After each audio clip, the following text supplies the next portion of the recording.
కన్నీళ్లు తుడిచిండు. నా కొడుకు తెలివి కల్లోడు కాదు, నా కొడుకు ఇల్లు లేదు, నేను ఇల్లు అమ్ముకున్న దాన్ని, ఎవ్వరు మమ్మల్ని చూస్తలేరు, ఎవ్వరు కూడా మాతోటి, మా చుట్టాలు ఎవ్వరు, మా రక్త సంబంధాలు ఎవ్వరు నాతోటి మాట్లాడరు, ఎవ్వరు నా దగ్గరికి రారు. ఇక్కడ మేము కిరాయి కట్టుకుంటా ఇక్కడ ఉంటున్నాం, ఎవ్వరు మా దగ్గరికి రారు, కనీసం ఫోన్ కూడా ఎవ్వరు చెయ్యరు, ఎవ్వరు చేస్తలేరు. నన్ను అందరూ వెలివేసిళ్ళు, అందరూ నన్ను పక్కకు పెట్టిళ్ళు, అయినా నేను భయపడతలేను. ఏనాడు దేవుడు నన్ను, అప్పుడు మేము బేగంపేటలు ఉంటే అప్పుడు నా కొడుకు నేను ఇద్దరం డ్యూటీ చేసేటోళ్ళం. అప్పుడు మాకు ఒకటి ఉంటే ఒకటి ఉండకపోయేది. వారానికి ఒక రోజు చికెనో మటనో తెచ్చుకుందాం అంటే డబ్బులు ఉండకపోయేది.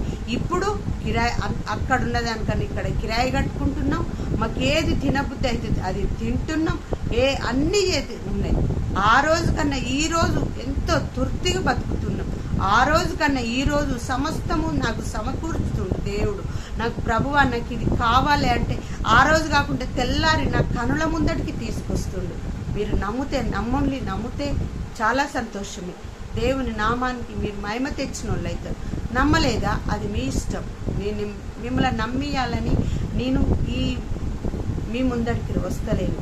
నాకు జరిగిన సంఘటనలు మీతో చెప్పుదామని అంతే. మీరు దేవునిలో బలపడి, దేవుని విస్తారమైన కోతున్నది, కోచేవాళ్ళు ఎవరు లేరు అని దేవుడు చెప్తుండు. మనం చనిపోతే ఎక్కడికి పోతాం? మన పాపాలు మనలో ఉంటే మనం ఎక్కడికి పోతాం? మన ఆత్మకు సావు లేదు.